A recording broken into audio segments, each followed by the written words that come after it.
Bien, entonces como están todos atentos a las clases, porque he visto sus laptops, tan interesantísimo lo que estamos dictando, entonces vamos a pasar rápido los slides, ¿ya?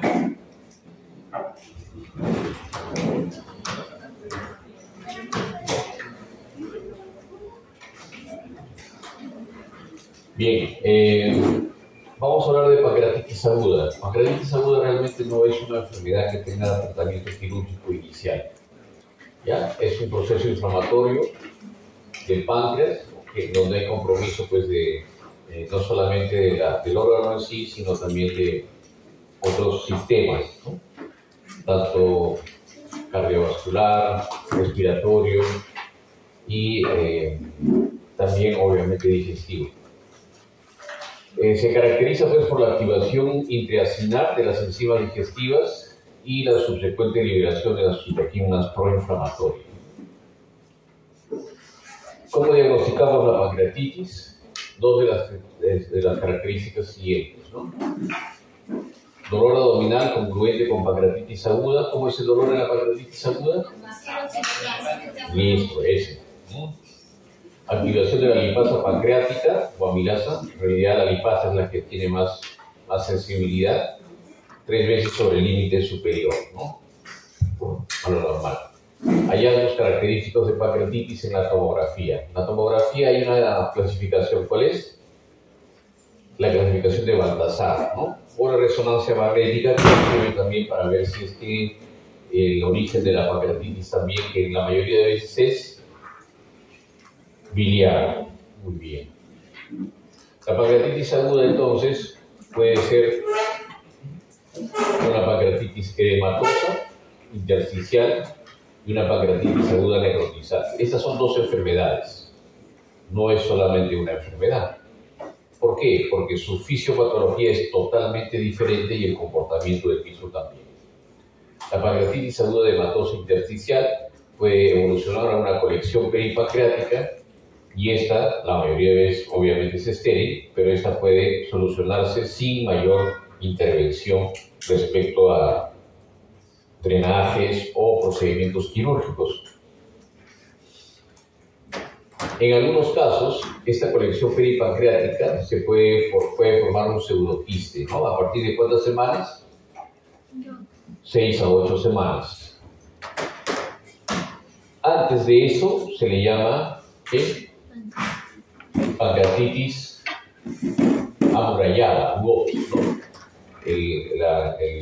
La muralla que es la denominada pancreatitis amurallada, que no tiene pues una membrana como un quiste que lo diferencia, ¿no?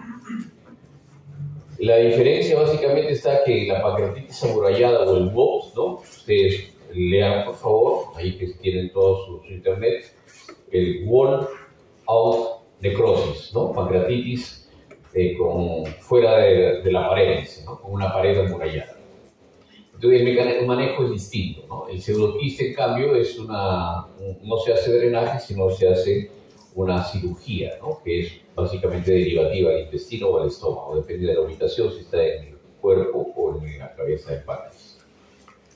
En cambio, la pancreatitis aguda necrotizante va a evolucionar a una colección necrótica aguda.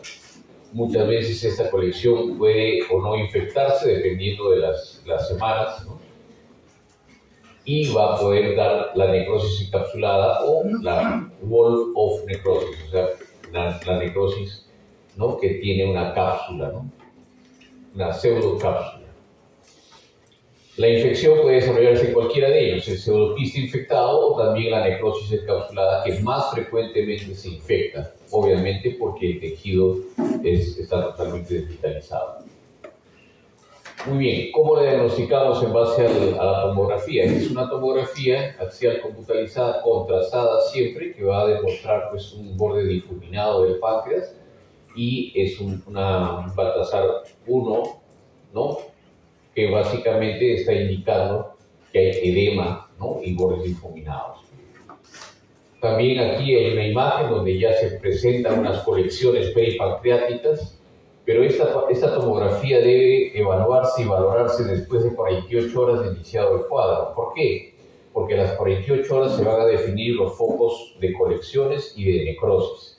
Si ustedes hacen una tomografía inicial muy temprana, entonces no van a tener estadiaje respecto a la necrosis y definitivamente la calificación de Baltasar va a ser errónea. Esta es una pancreatitis necrotizante, donde ustedes ven colecciones, ¿no?, en la zona de la cabeza del páncreas y también colecciones peripancreáticas o extrapancreáticas. Aquí, en cambio, ya hay una pérdida de la continuidad del tejido pancreático, ¿no?, y generalmente ya es más avanzada, ¿no?, y una colección aquí, ¿no?, inmensa, y de una necrosis peripancreática. Cuando esta necrosis se infecta, no solamente vamos a tener esta imagen, sino que vamos a tener un CIRS, ¿no? Un CIRS o una disfunción orgánica calificada con un tipo de calificador que puede ser el Apache, la difusión orgánica, etc., ¿no? Para calificar la falla orgánica vamos a decir que hay compromiso de por lo menos 3 sistemas. Los más frecuentes: respiratorio, cardiovascular y renal. Hay varios calificadores de falla orgánica. El que se utiliza para la pancreatitis, que tiene mayor efectividad, es el score de Marshall, ¿no? Ese es el score de Marshall, que va a indicar, pues, de acuerdo a la disfunción respiratoria por el PAFI, ¿no?, la fracción de presión de oxígeno sobre la fracción inspirada, la creatinina sérica, la presión arterial sistólica no media, y parámetros no ventilatorios del FiO2, ¿no?, que pueden ser de acuerdo a la demanda de oxígeno con un FiO2 ambiental o con demanda de 2, 4, 6 a 9 litros. De acuerdo a eso, nosotros vamos a decir si es que el paciente está entrando en disfunción. Muy bien, ¿qué complicaciones podemos tener en la pancreatitis? Hasta ahora no hemos dicho que ninguna es quirúrgica, Las colecciones peripancreáticas, el pseudoquisto pancreático, la colección necrótica aguda y la necrosis encapsulada o la necrosis amurallada, ¿no? No se olviden del word of necrosis. Otras, puede haber una disfunción gástrica, una distensión, una paresia gástrica, ¿no?, un recargo de vaciamiento, vómitos, y no hay buena tránsito intestinal. Puede haber una trombosis venosa portal también, esplénica, y necrosis colónica, que es una complicación no tan frecuente, pero catastrófica si es que compromete la pared del colon. Aquí tenemos una colección peripancreática aguda. La mayoría de veces todavía no vamos a tratamiento, pero se puede hacer resolver con drenaje percutáneo. Este es el pseudoquiste pancreático. Ustedes ven que ya hay la formación de una cápsula, una pseudocápsula, ¿no?, con tejido inflamatorio engrosado, y lo que se hace básicamente es, depende de dónde está, si está en cabeza o está en cuerpo, hacer un drenaje transgástrico o hacer un drenaje derivativo hacia el intestino, ¿no?, con una anastomosis de tipo IRR. La colección necrótica aguda, como ven ustedes aquí, ¿no?, que se trata con el Step-Up Approach. Ahora lo vamos a ver, que se hacen pasos consecutivos, ¿no?, para poder hacer el manejo de esta necrosis. Y la necrosis encapsulada, muchas veces pues no vamos a poder drenarla eficientemente, y solamente estos casos con disfunción terminan en cirugía. Las complicaciones sistémicas básicamente son las comorbilidades preexistentes o el agregarse algún tipo de enfermedad coronaria o pulmonar crónica. Los grados de severidad de la pancreatitis van a ser leves, moderadas y severas, ¿no?, de acuerdo a si hay falla orgánica. No hay falla, es leve. Moderada, cuando es una falla orgánica que se resuelve a las 24 horas, ya sabemos cómo calificamos falla orgánica en pancreatitis. Y la severa es cuando esta falla orgánica es persistente, hay más de 2 días o 48 horas. Cuando tenemos una pancreatitis aguda, puede ser esta leve, ¿no?, o moderada a severa, básicamente por la necrosis, ¿no? Cuando hay necrosis puede ser estéril, la mayoría de los casos, o puede ser necrosis infectada. solamente la necrosis infectada, ven que el porcentaje es bastante bajo. Algunos de ellos pueden ser tratados con catéter y drenaje, algunos de ellos son con tratamiento conservador, solamente antibióticos y soporte vital, ¿no? Tanto respiratorio como hemodinámico y renal. Si es que son asintomáticas, ¿no? Las necrosis, puede seguir con tratamiento conservador, o si son sintomáticas, luego de 6 semanas, ese es el parámetro, 6 semanas, no antes, se puede hacer una necrosectomía, ¿no? Guiada primero por catéter y luego necrosectomía. O sea, la cirugía se reserva a un grupo muy pequeño de pacientes que luego del tratamiento médico no resuelven. ¿Sí? Doctor, entonces, sí o sí, antes de pasar a la cirugía, hacemos el drenaje con el catéter. Exactamente, ese es el cambio que se ha dado en los últimos años. Antes se hacía cirugía de urgencia o de emergencia para hacer, porque tenemos una pancreatitis, para poder hacer el drenaje. No, eso ya no está, no es una conducta buena, adecuada, porque lleva mayor morbo y mortalidad. Entonces, si ustedes tienen una pancreatitis, van a tener 2 etapas. La primera etapa, con un CIRS severo. El paciente puede hacer fiebre, puede estar con taquicardia, puede llegar a shock, a disfunción orgánica, respiratoria, renal, etcétera, etcétera. ¿Qué hay que hacer en esa primera etapa de la pancreatitis? Generalmente es en la primera, segunda semana como máximo. Soporte crítico. No hay que operar.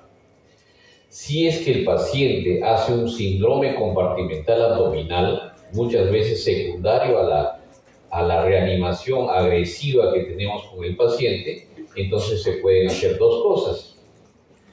Tratamiento médico del síndrome compartimental abdominal, que consiste en sonda nasogástrica, sonda Foley, drenaje, sonda nasogástrica Foley, el uso de inotrópicos, el uso de relajantes musculares y hasta toxina botulínica, ¿no? Con eso vamos a nosotros a tratar de que el paciente salga del síndrome compartimental abdominal, que básicamente se da por un edema de las asas intestinales y líquido libre en cavidad. Hay algunos casos en los cuales, pese al tratamiento conservador, ¿no?, de diuréticos, inotrópicos, relajantes musculares, toxina botulínica, pese a todo eso, no resuelve. Ese es un grupo muy pequeño de casos en los cuales sí necesita una laparotomía descompresiva. ¿De acuerdo?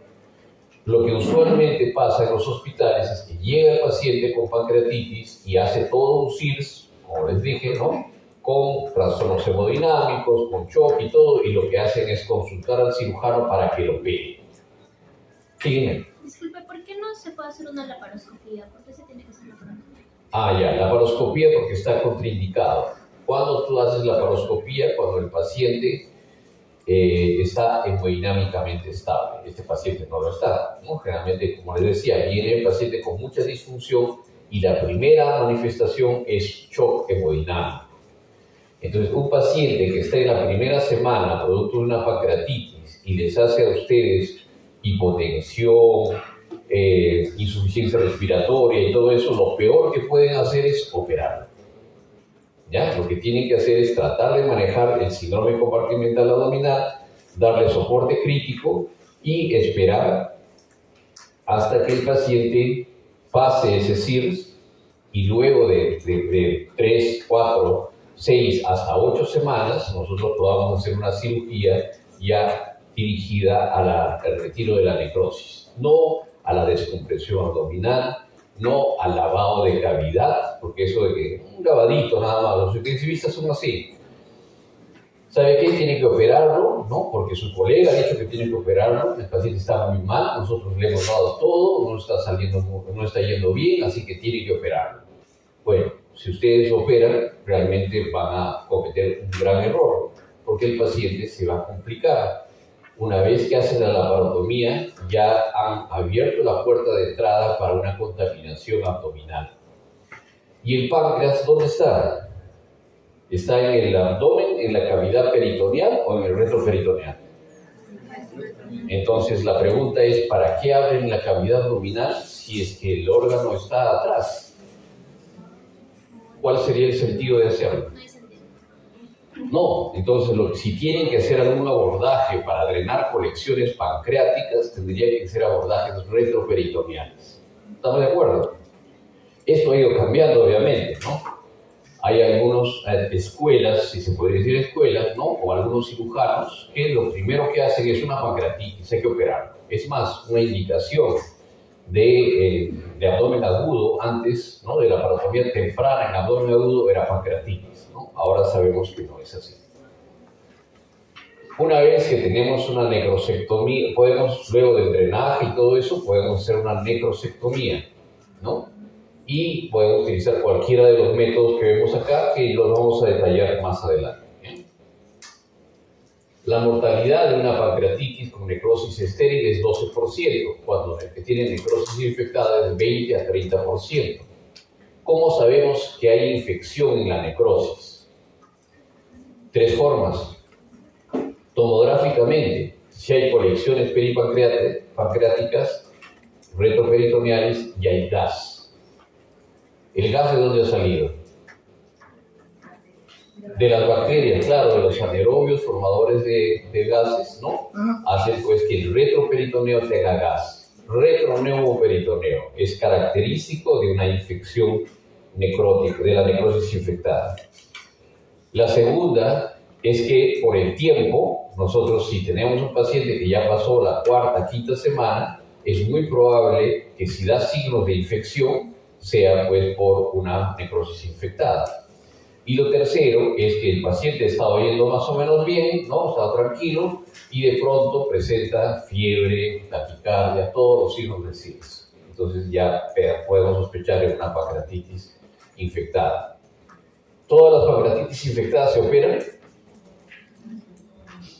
No, solamente las pancreatitis que tienen disfunción. Previamente se hace el drenaje. Por eso les dije que la pancreatitis ya no es una enfermedad de tratamiento quirúrgico. Probablemente el próximo ciclo ya no lo vemos nosotros, sino lo tiene que ver el radiólogo o el gastroenterólogo, ¿no? En cuanto a temática. Los pacientes pueden tener una necrosis infectada y falla orgánica hasta en el 40% de los casos. O sea, los pacientes con necrosis pueden evolucionar a este grupo también, ¿no? ¿Y cuándo hacemos una laparotomía temprana? O sea, dentro de las primeras 2 semanas. Solamente si tenemos complicaciones como estas. Sangrado, perforación de víscera hueca. Señorita, ¿qué víscera hueca se perfora? ¿Se dispara? A ver, cualquiera de ustedes, ¿qué víscera se perfora? ¿Intestino? No. Tampoco. ¿Ves? Estoy hablando en vano. ¿Qué? ¿Cuál es la víscera que se perfora cuando tenemos pancreatitis? La vesícula. ¿Otra? Nada.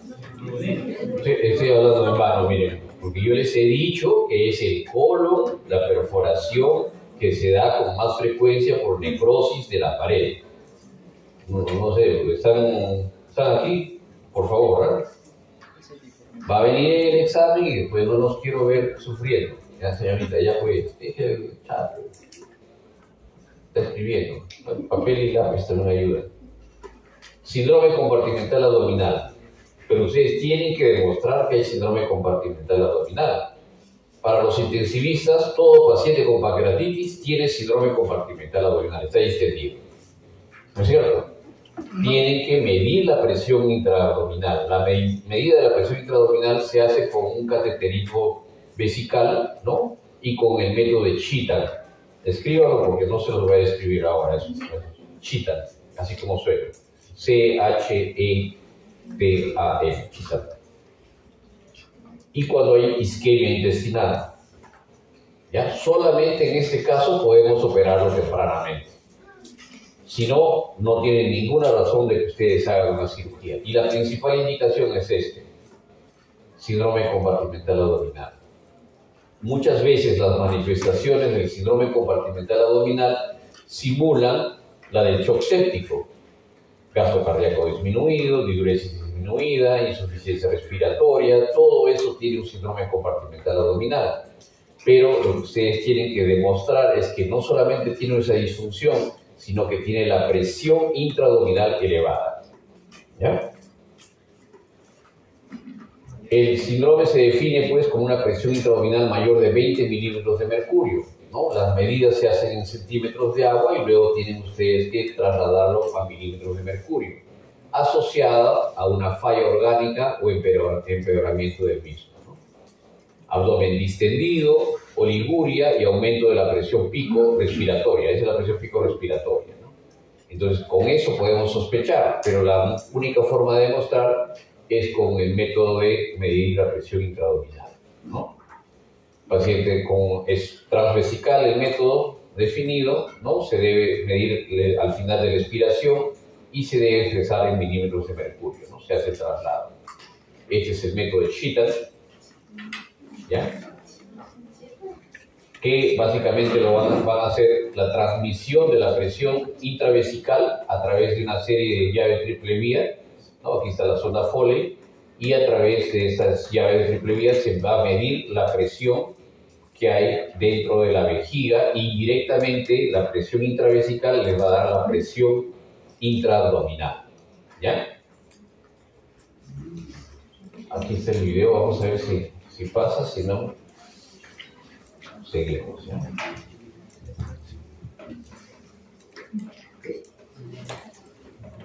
Este es un paciente que se le ha puesto pues una sonda Foley. Le tienen que poner previamente, si es que el paciente está con sonda Foley permanente, 50 centímetros cúbicos de agua, ¿no? Luego lo desconectan y le ponen en el sistema, este es un sistema que tiene un transductor de presión arterial.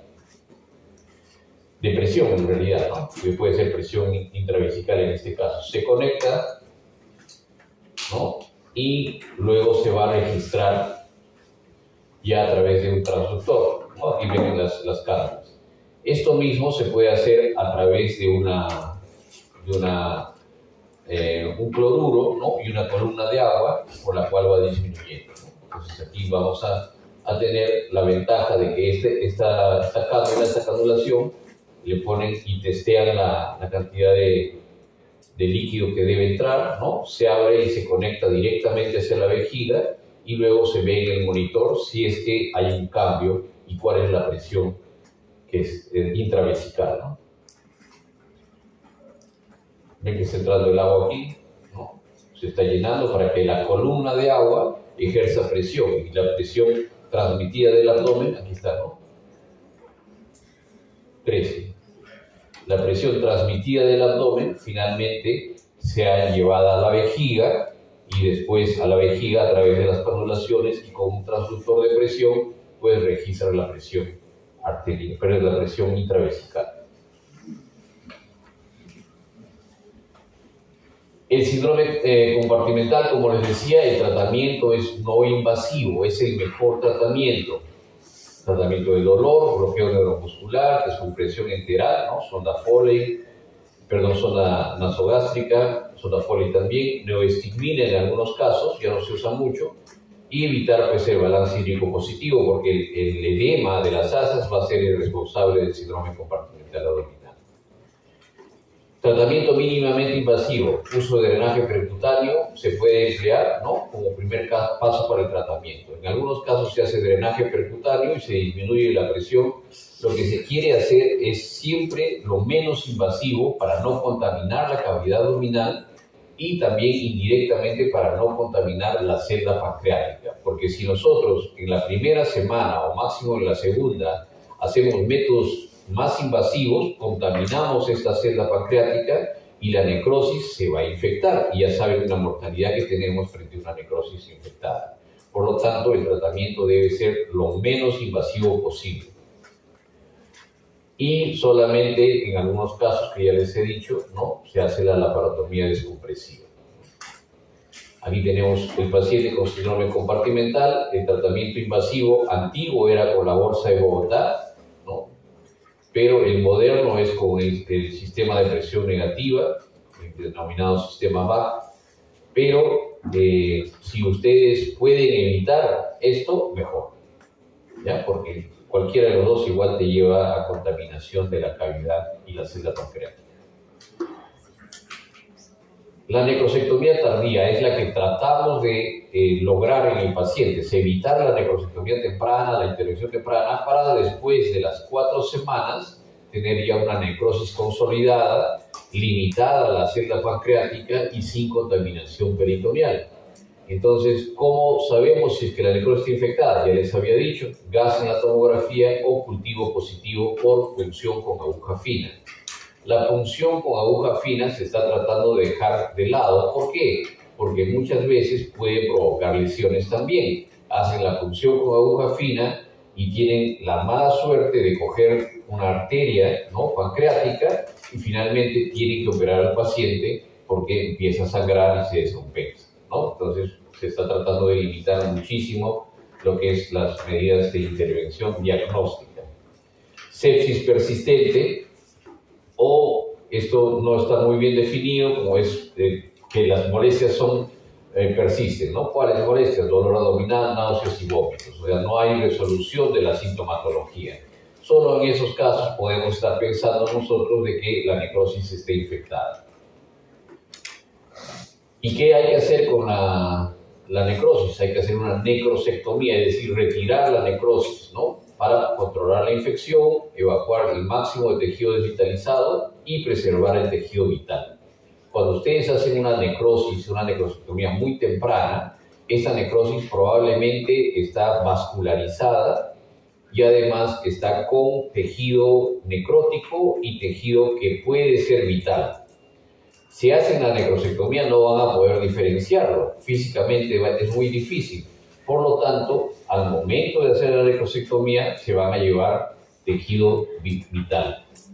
Y además van a lesionar y el paciente va a sangrar. La principal causa de muerte de una necrosectomía temprana es el sangrado, ¿no? Finalmente el paciente se muere desangrado pues porque hicieron una extirpación de páncreas no reglada y considerando todo el tejido, ¿no? ¿Cuál es el tratamiento quirúrgico de la pancreatitis? Pancreatitis a partir de la 4ª, 6ª semana con necrosis diagnosticada e infectada. Miren cómo ha evolucionado las técnicas. El abordaje quirúrgico se hacía con cirugía convencional y luego mínimamente invasivo. La cirugía convencional tenía los siguientes métodos, muchos de los cuales son históricos, pero muchos de los cuales, a pesar de ser históricos, se siguen haciendo en algunos hospitales de Latinoamérica y de nuestro país. ¿Cuáles son esos métodos? Necrosectomía y lavado continuo. Le ponían irrigación, ya hemos puesto, porque yo también he hecho eso, ¿no? Irrigación por un lado y por el otro, con unos drenes especiales que se llaman drenes de Zapa. Yo tengo ahí guardados, pero ya no se usan para nada, ¿no? Se irrigaba, ¿no?, y se lavaba la cavidad, estando el abdomen cerrado. Ahora lo van a ver. La otra es la necrosectomía y las reintervenciones planificadas. Cada vez que uno hace una reintervención, pues va a injuriar al paciente sistémicamente, pero también va a injuriar los intestinos. No se olviden que estamos entrando a la cavidad abdominal y el páncreas está en el retroperitoneo, o sea, tenemos que bypassear y movilizar todo esto para poder llegar hacia la zona retroperitoneal. Necrosectomía en empaquetamiento abierto y necrosectomía con empaquetamiento cerrado. Técnicas.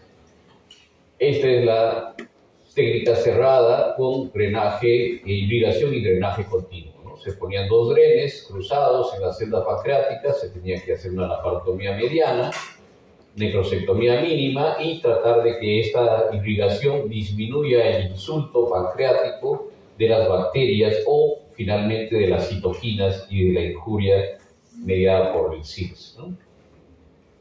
Aquí están los autores de estas técnicas. Esta de aquí es el manejo de la pancreatitis con abdomen abierto. Esta es una incisión especial, ¿no?, que es una incisión en chevron, ¿no?, que antes se llamaba también de Mercedes-Benz, ¿no?, porque era una especie de cruz, ¿no?, solamente de tres filas, ¿no?, y se ponía pues el drenaje y se reintervenía frecuentemente al paciente, ¿no? Esta es la deshibridación, ¿no? La necrosectomía y el empaquetamiento, ¿no? Se hace la necrosectomía y la celda pancreática la empaquetas con gasas o incluso con gasas enguantadas, ¿no? Para que no arrastre el tejido y sangre del paciente. A ver, creo que este video, esto también video, vamos a ver si es que se ve.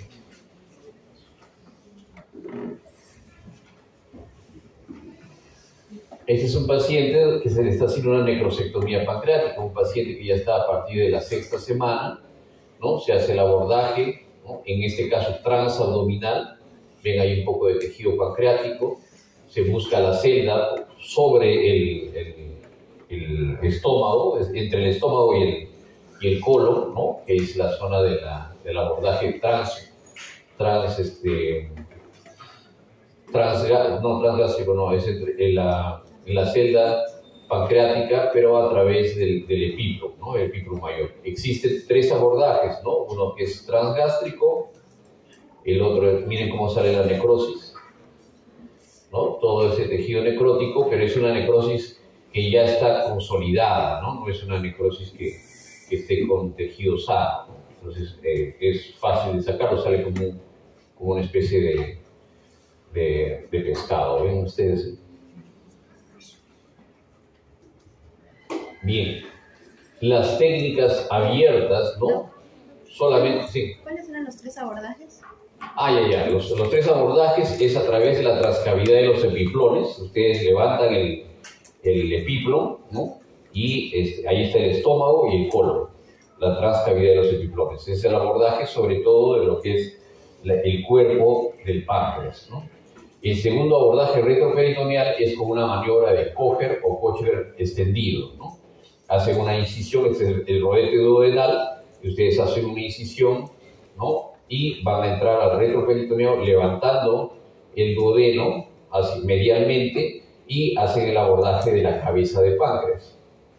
Y el tercer abordaje es a través del inframesocólico. El colon, ¿no? Que es el marco colónico, se eleva y en la zona del colon izquierdo, antes del ángulo esplénico, se hace una apertura y a través de eso se logra la cola y el cuerpo del páncreas, ¿no? Son abordajes retroperitoneales para necrosectomía. Entonces, esas son las técnicas, y ven ustedes la cantidad de pacientes, la mortalidad derivada en estas técnicas, y miren que hay tan altas como 29% y tan bajas como 6%. Pero ese es Fernández del Castillo, es una técnica de empaquetamiento cerrado, es de un español, pero no son tan frecuentes, ¿no? De todas maneras, la mortalidad es alta, ¿no? Está en un promedio de 15 a 20%. Hay diferencia, esas son las otras técnicas, 46%, esta de Brown 88% de fístulas, ¿no? Esas son las cirugías, la cirugía abierta, entonces, complicaciones de las mismas, fístula pancreática, entérica, hernia incisional 25% y una mortalidad que va de 9 hasta 25% dependiendo de la serie y el método empleado. Por eso evolucionamos, ¿no? Y ahora hacemos una cirugía mínimamente invasiva. ¿Cuáles son? El drenaje percutáneo inicial. Evidentemente el drenaje percutáneo no te retira la necrosis. Una endoscopía transluminal, ¿no? Y el abordaje laparoscópico transperitoneal. En este abordaje laparoscópico transperitoneal hay una infinidad de técnicas. Necrosectomía y lavado continuo, luego de este abordaje. El abordaje transgástrico, el HALS, ¿no? Es a través de una mano asistida. Y el puerto simple o el single port. Esos son los abordajes laparoscópicos.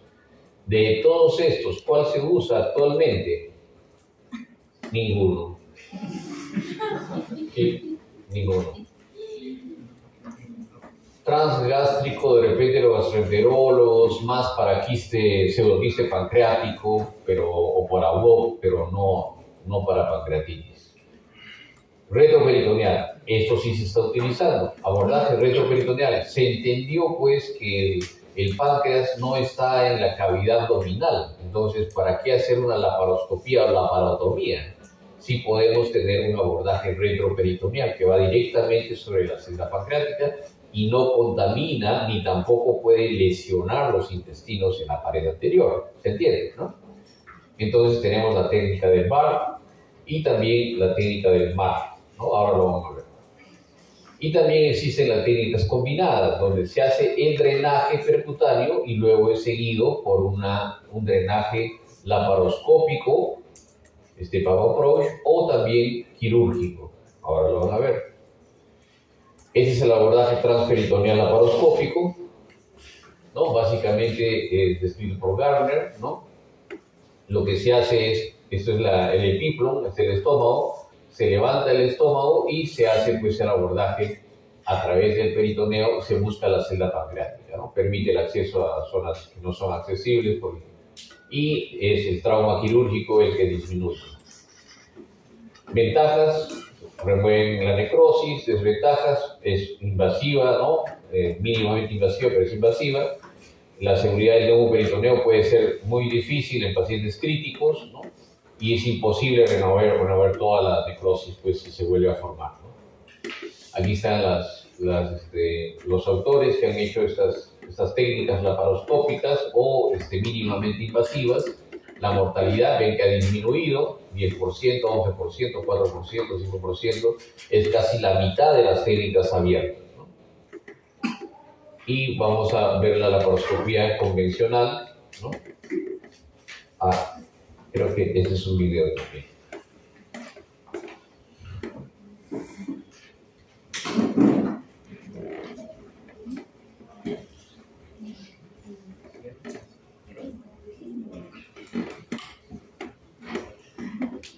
Entonces entra por la laparoscopía. Este lado de aquí es la zona del epiplon, ¿no? Se va a abordar la zona de la transcavidad de los epiplones. ¿Ven? Es un espacio estrecho, pero te permite por la laparoscopía. Ven al fondo todo necrótico, menos verde, ¿no? Es la zona de la celda pancreática. Se va liberando lo más posible a través del epiplon, ¿no? Y aquí está el estómago, lo ven aquí, el estómago, el hígado, y ahí de la cámara creo que ya se dio cuenta que estaba torcido. Y se entra aquí, ven ustedes que hay pus, ¿no? Y hay una secreción también necrótica, ¿no? De tejido desvitalizado. Entonces se irriga, ¿no? Se trata de que se vaya desprendiendo la necrosis, ¿no? Con hidrodisección solamente. Y luego de eso se trata de retirar la máxima cantidad de tejido necrótico a ese nivel. Pero no se olviden que es una técnica transabdominal, ¿no? Y puede tener todas las complicaciones, pues ahí se va irrigando, del abordaje transabdominal, ¿no? Y eso lo fuimos cambiando ya a lo que es el abordaje retroperitoneal. ¿Y dónde eso ya no se hace? Sí se hace en algunos casos, ¿no? En algunos casos donde hay dos cosas que necesitas para un abordaje retroperitoneal. Primero, saber hacer. Claro, porque no todos hacen una incisión retroperitoneal. Los urólogos sí hacen, porque hacen nefrectomías, ¿no? Y ese es el dren que les decía, es el dren de Sam, ¿no? Que por unos canales irriga y por el centro aspira. Entonces tienes que saber hacer el abordaje retroperitoneal, ¿no? Y luego de eso tienes que estar dentro de una secuencia. Ese es el step up approach. Ahorita vamos a ver cómo hacemos primero drenaje, luego se hace el seguimiento y después de eso, a través del drenaje se busca pues la celda pancreática y finalmente se logra ello. Entonces hemos pasado de no operar, de operar todos a operar menos, o no operar y después hacer la cirugía cada vez menos invasiva y finalmente hacerla retroperitoneal. Entonces, esos son los estudios, ¿no?, que inicialmente se hicieron, ¿no?, donde mostraban pues, que la laparoscopía frente a la cirugía abierta tenía ventajas, sobre todo en cuanto a la evolución de los pacientes, ¿no? Aquí está la laparoscopía versus abierta, temprana versus tardía, en los centros que que se desarrollaron básicamente en China. Siempre China tiene una casuística pues que es 5 veces nuestra población, así que los resultados siempre son válidos, ¿no? Aquí está en cuanto al tiempo operatorio, ¿no? Las infecciones pulmonares y el tipo de infecciones por incisiones, que obviamente la laparoscopía va a tener 0, ¿no? Y 9 en el caso de cirugía abierta.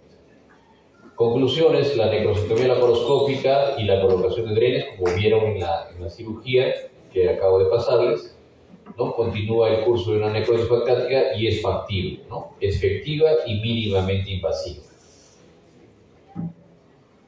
Existe también la laparoscopía transgástrica, no la tengo en video porque generalmente la practica más el gastroenterólogo. También podemos hacer, ¿qué se hace con esta laparoscopía transgástrica? Se hace el abordaje laparoscópico y se perfora el estómago, ¿no? Se introduce el laparoscopio por ahí, se introducen las pinzas a través del estómago y se aborda la celda pancreática transgástrica.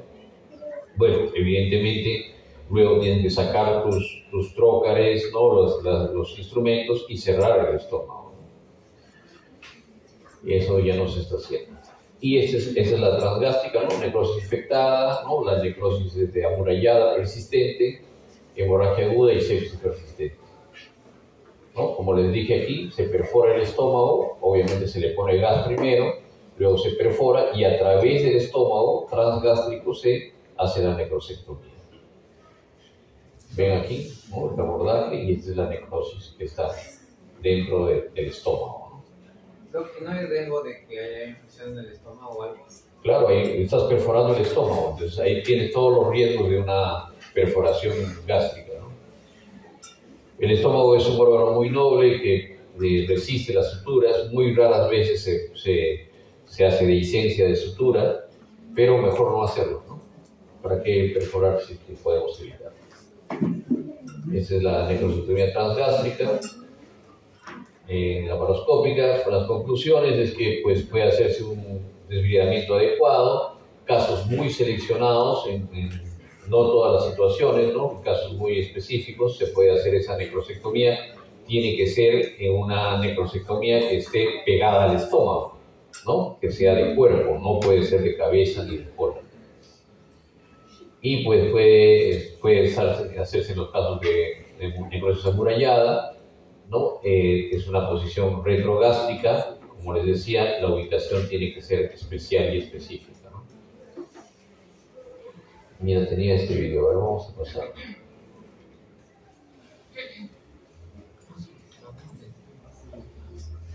Vamos a ver si se ve.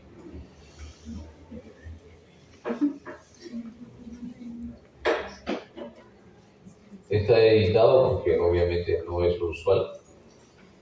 Y aquí está dentro del estómago, ¿no? O sea, ha entrado, todos estos trócares están dentro del estómago, se está cortando y abriendo la pared posterior del estómago y se está comunicando con la celda pancreática. ¿Ya? Estamos dentro del estómago, no estamos dentro de la cavidad, por si acaso. Y lo que se hace es hacer la apertura, ¿no? Tratar de que se abra lo más posible y se saca pues la necrosis infectada ahí, ¿no? Para WOPS, ¿no? Para necrosis amurallada ayuda bastante, para pseudoquiste también, pero se prefiere en pseudoquiste hacer el abordaje laparoscópico, sí, reglado, o si no el abordaje transgástrico endoscópico, ¿no? Listo, ya mucho tiempo. Este es el HALS, ¿no? Que es un dispositivo de mano asistida. Se hace el abordaje laparoscópico y por el HALS, que es una manga especial, los suecos la diseñaron, metes la mano y se sella, ¿no? Entonces con la mano puedes hacer la deshidratación, ¿no? Tienes todas las ventajas de la cirugía abierta, ¿no? Y las ventajas de la cirugía laparoscópica. Terminas con la mano hinchada porque todo el rato estás ajustándote pues la manga, ¿no? Bueno, la verdad es que ya no usamos mucho tampoco eso. Este es el HALS, ¿no? Por aquí entra el dispositivo de mano asistida y te permite pues hacer una necrosis digital, ¿no? No hay mejor instrumento que los dedos del cirujano. Sin embargo, hay que utilizar lo menos posible si es que ustedes hacen una cirugía reglada, ¿no? Para eso se han creado los instrumentos. Cuando tengo mis residentes que ponen el dedito, meten la mano ahí, ya saben que les va a caer un tijeretazo o les va a mover con la pinza, ¿no? Porque para eso son los instrumentos. Y la robótica, que ahora está de moda, ya tenemos el robot que ha llegado al 2 de mayo, creo, ¿no? A llegar. Bueno, al menos eso dijo Dina, la presidenta. Vamos a ver si llega, pero sí sabemos que está en la Clínica Internacional, por ejemplo, y se puede utilizar robótica, bien, para este abordaje, pero mejor si es que no lo hacemos, ¿no? Vamos a ver el abordaje alternativo. Este de aquí, el retroperitoneal. Este abordaje te permite, pues, llegar a la celda pancreática. Fue diseñado hace bastante tiempo, miren, en el 89, ¿no? Es una incisión translumbar de más o menos 20 centímetros. Generalmente los urólogos lo hacen en semiluna, yo le hago en una S itálica, y es un procedimiento que te permite hacer una necrosectomía. Tienes que tener mucho cuidado de 3 órganos ahí: el vaso, el colon, ¿sí? Y el estómago. El riñón no tanto, porque si vas por un buen plano, por el plano de la fascia de Gerota, no tienes ningún problema. Pero sí puedes lesionar el colon y el vaso, ¿no? Eso sí es dramático porque el paciente se te puede quedar en sala de sangrado. Este es el esquema del abordaje. Creo que también tengo el video, ahora vamos a ver. Y lo que ustedes tienen aquí es un dren percutáneo con cola de cerdo, pigtail, ¿no? Donde se está drenando la contaminación y la necrosis, ¿no? Y las colecciones pancreáticas retroperitoneales, ¿no? Aquí está el riñón, aquí está el vaso, ¿no? Y por aquí está el trano, ¿no? Aquí está el estómago y el colon transverso. Entonces ingresa por ahí, ¿no? Y se hace el drenaje. Ese es el abordaje retroperitoneal. Entonces, sobre el dren, ¿no? Se hace una incisión y se penetra, ¿no? Hacia la zona retroperitoneal. Tienen que tener experiencia cuando esto no se hace asistido por la laparoscopía, es a ciegas prácticamente. Como les dije, pueden lesionar los órganos. Este es el abordaje retroperitoneal, se utiliza, esta es una necrosis, como ustedes ven, ¿no? Con gas, y este es el dren de pigtail, está ubicado en el retroperitoneo, y a través de este dren se tiene que hacer una incisión para poder hacer el abordaje del retroperitoneo. Se hace una incisión de 4 a 6 centímetros. Aquí está asistido por la laparoscopía, que da la gran ventaja de poder, con una incisión mínima, acceder al espacio retroperitoneal y, sobre todo, evidenciar dónde están los órganos y evitar lesiones a ese nivel, ¿no? Y se saca, pues, la necrosis, ¿no? Igual se hace irrigación, ¿no? Se va desprendiendo y se va sacando la necrosis. En algunos de los casos se le puede poner estos drenes, o también podemos utilizar el dren de SAM, ¿no? SUMP, ¿ya? Para poder hacer el drenaje de la celda pancreática. Este es el grupo danés, ¿no? Que propuso, pues, el abordaje retroperitoneal. Se utiliza drenajes con solución salina, ¿no? La gran ventaja es que solamente están yendo hacia la celda pancreática, hacia el retroperitoneo, y no tienen ningún problema, dificultad en la parte de las vísceras del tracto digestivo, ¿no? Esas son las ventajas y desventajas del abordaje retroperitoneal, ¿no? Es más invasiva, sí, pero necesita procedimientos repetitivos, algunos casos donde no se drena completamente, pero tiene grandes ventajas, ¿no? Una remoción directa de la necrosis, no entra, la necrosis está líquida generalmente por el tiempo, y no hay transmisión intraperitoneal de la infección, ¿no? O sea, no hay contaminación a nivel del peritoneo. Y el abordaje combinado se llama el Step-Up Approach, que es el que actualmente utilizamos. Esta es la publicación desde el 2010, y lo que se hace es lo siguiente. Primero, el primer paso del STEP, que se llama STEP, es el drenaje percutáneo o endoscópico transgástrico. Generalmente preferimos siempre el drenaje percutáneo. ¿Por qué? Porque se hace en esta dirección, a nivel lumbar. El transgástrico se hace anterior.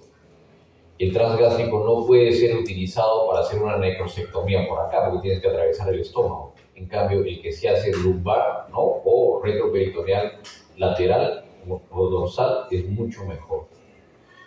Luego de esto, ¿no?, el paciente se hace una recolocación del drene, se optimiza todo lo que pueda sacar el drene, se hacen cambios de drenes sobre vía o sobre cuerda, es decir, se pone otro, se saca el drene, ¿no?, previamente se deja una guía y en esa guía se pone un drene de mayor tamaño, previa dilatación de la zona de la piel y se optimiza todo el drenaje.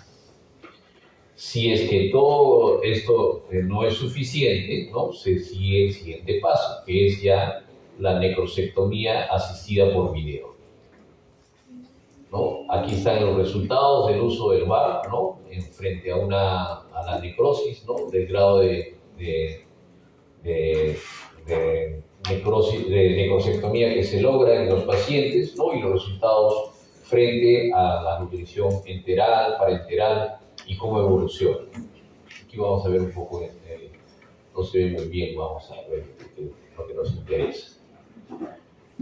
Conclusiones. El step-up approach es comparado con la necrosectomía abierta, ¿no?, reduce el riesgo de complicaciones mayores y muerte en pacientes con pancreatitis necrotizante y tejido infectado.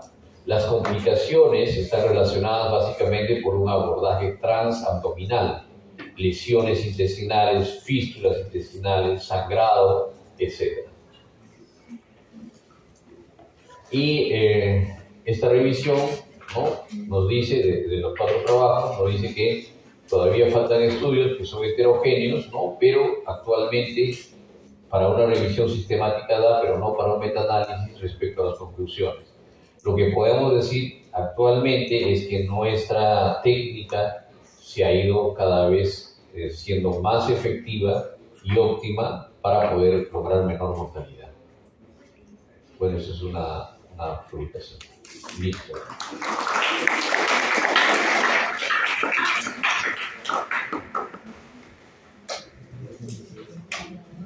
Ya.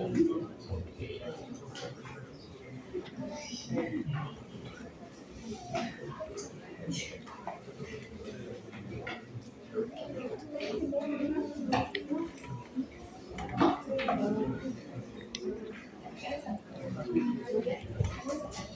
Bien, vamos a hablar de colestitis aguda y después, chiquito nomás, de colangitis. Ya no se olviden que aquí estamos acabando el primer segmento o capítulo del curso. ¿Ya? Hoy día en la noche le paso las preguntas a la secretaria, ¿no?, y ya ustedes ven qué fecha toman el examen. Yo les sugiero que den el examen terminando el capítulo. Si bien los exámenes no son cancelatorios, es decir, lo que me pide la facultad es que yo les tome en el segundo examen parte del primero, y en el tercer examen parte del primero, segundo y tercero, y en el cuarto examen todo el curso. Sí. ¿Los exámenes después del primero tienen más preguntas entonces? Sí, ¿O la sí. misma cantidad? El primer examen tiene 20, la segunda tiene 25, el tercero tiene 30 y el cuarto tiene 40. 5 preguntas de la unidad pasada. No necesariamente, a veces les pregunto 10 de la pasada. Les digo, no les doy el número porque hasta eso reclaman. Pero ¿sabe qué es? Esto no. Esta pregunta es del segmento pasado. Uno le está preguntando una más del segmento pasado, tiene que ser válida para todos. No aplica, señores, ¿ya? Lo único que sirve en este curso es estudiar. ¿Ven? Nada más. Porque ustedes están estudiando medicina, ¿no?, y en este caso cirugía. Pues ustedes escogieron la carrera, ¿no es cierto? No escogieron abogacía, porque si no nos vamos a encontrar siempre en los reclamos, ¿no es cierto? Yo no soy abogado, así que voy a perder, no vamos a estar en ese escenario, ¿ya? Bien, colestitis aguda. La colestitis aguda es una inflamación de la vesícula biliar pero como su nombre lo indica, ¿no? Que se presenta de manera súbita, ¿no?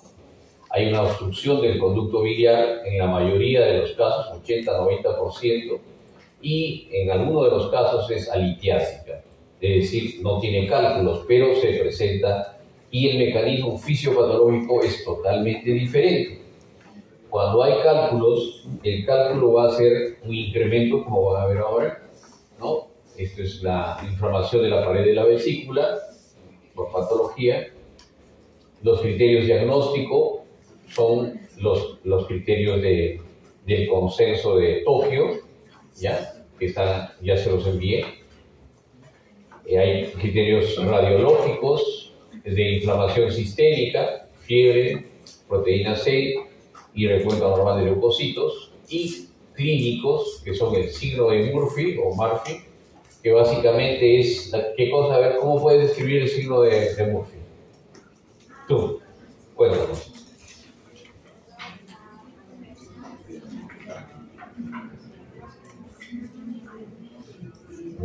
Ya. A ver.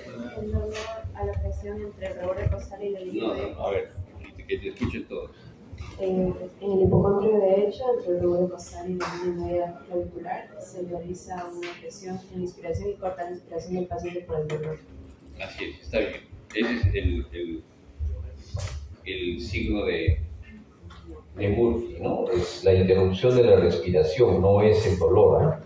La interrupción de la respiración cuando uno palpa en la zona subcostal derecha, ¿no? En esa ubicación que dijo su compañera, básicamente de la línea medio clavicular. Entonces uno está palpando y cuando inspira, ¿no? Baja el diafragma, baja el hígado y baja la vesícula. Entonces, al momento de chocar la pared vesicular inflamada con la mano que ustedes la mantienen ahí, entonces el paciente va a interrumpir la respiración por el dolor que siente ahí. ¿Ya? Ese es el signo de Murphy. Hay que describirlo bien porque no todos tienen signo de Murphy.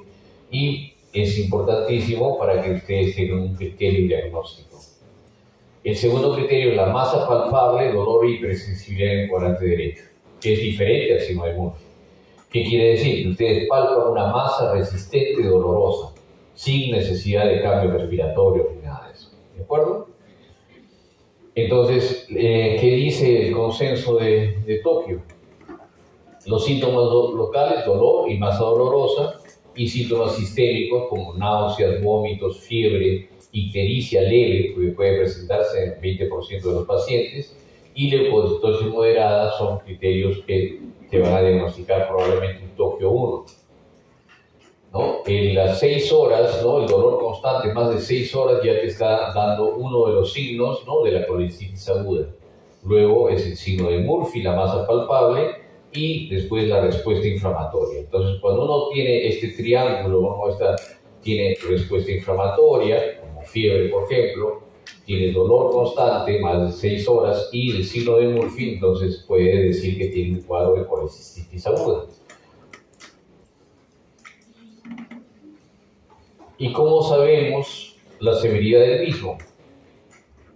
El grado 1 de colecitis aguda no reúne criterios ni 2 ni 3. Es decir, básicamente son criterios clínicos, ¿no? Dolor, lo que les he manifestado.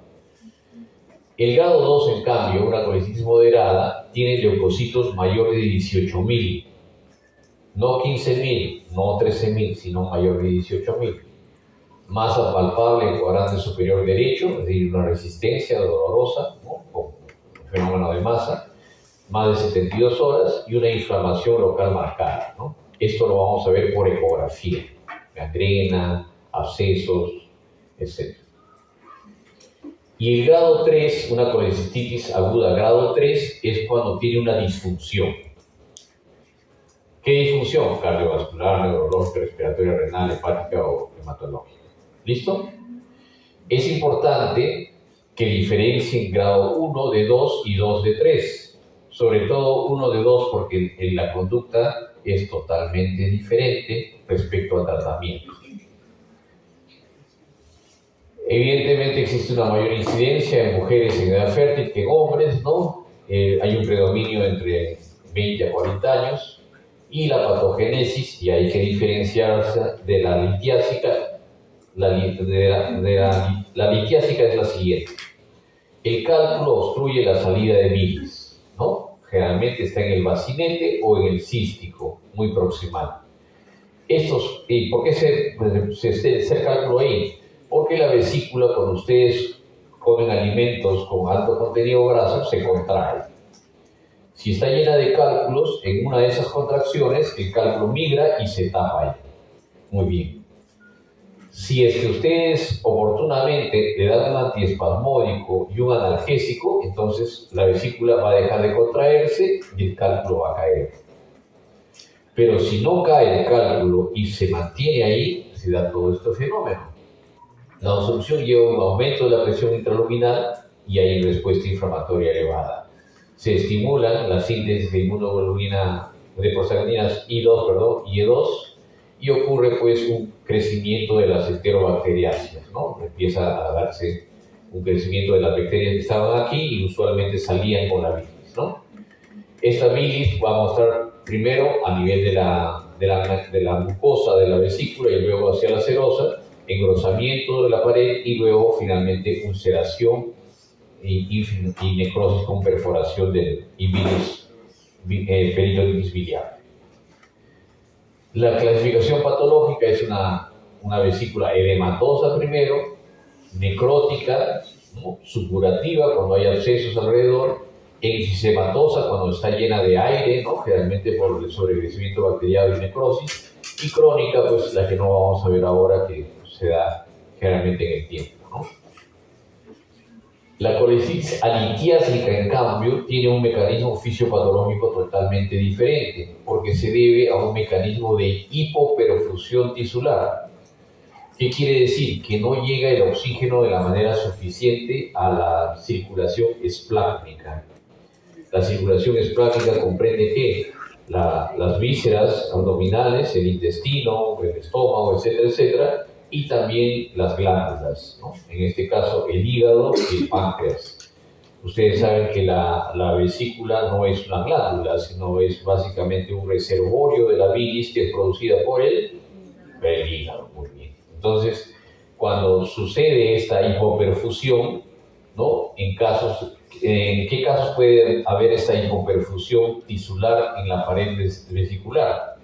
Cuando hay deshidratación, ayuno prolongado, enfermedad sistémica, sobre todo enfermedades de colágeno, sepsis generalizada, estado de shock, trauma, quemados, retorcimiento o fibrosis de la vesícula biliar que queda atrapada, trombosis de la arteria cística en estado protrombótico, ¿no? Esfínter con espasmo de la obstrucción de los conductos biliares, se obstruyen los conductos biliares, pero también la parte vascular, y enfermedades como del colágeno, diabéticos, inmunosuprimidos, etc.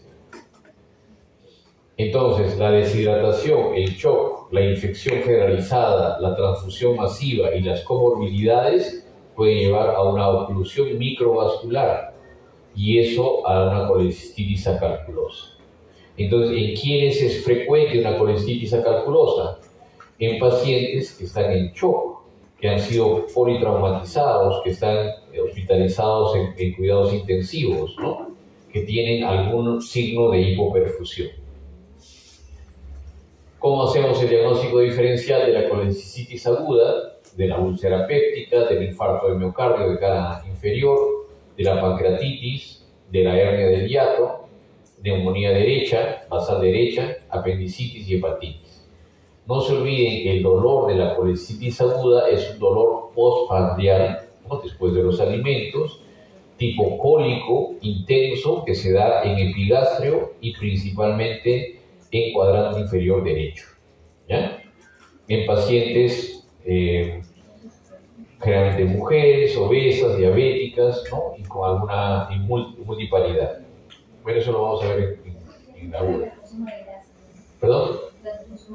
Claro, el consumo de grasas, ¿no? Pero generalmente puede ser todo tipo de alimento que puede hacer contracción de la vesícula, ¿no? Pero sí, si tienes antecedente de intolerancia a alimentos grasos, sí es parte del cortejo sintomático epidemiológico de la colecistitis.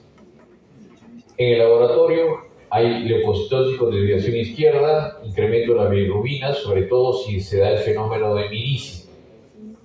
Ustedes saben cómo es el Mirici 1, 2, 3 y 4, ¿no es cierto? Bueno, pues lo leen, ¿ya? Básicamente es la vesícula que va comprimiendo de manera primero indirecta y luego directa a través de un cálculo la vía biliar. Si comprime la vía biliar, la ictericia se va a incrementar, ¿no? Hay Mirici 1, 2, 3 y 4. ¿Ya? Estas son las enzimas, también pueden elevarse y también puede haber un incremento moderado de la lipasa y amilasa. El patrón diagnóstico de imágenes de una colecistitis aguda no es la tomografía, no es la resonancia, acuérdense, es la ecografía. ¿Ya? Esto siempre les pregunto y siempre se equivocan y encima me reclaman. Aquí podemos encontrar una vesícula biliar distendida, ¿no? La pared vesicular engrosada en cuánto. ¿Cuánto es el grosor normal? Hasta 4, máximo 5 milímetros. Sobre 5 milímetros ya podemos decir que hay engrosamiento en la pared. Cálculos o barro biliar en su interior, ¿no? La presencia de barro biliar ya es colecistitis litiásica, ¿ya? No, me he encontrado un poco de barrito, ya es colecistitis litiásica, acuérdense. Fluido perivesicular y el signo ecográfico de Murphy, ¿no?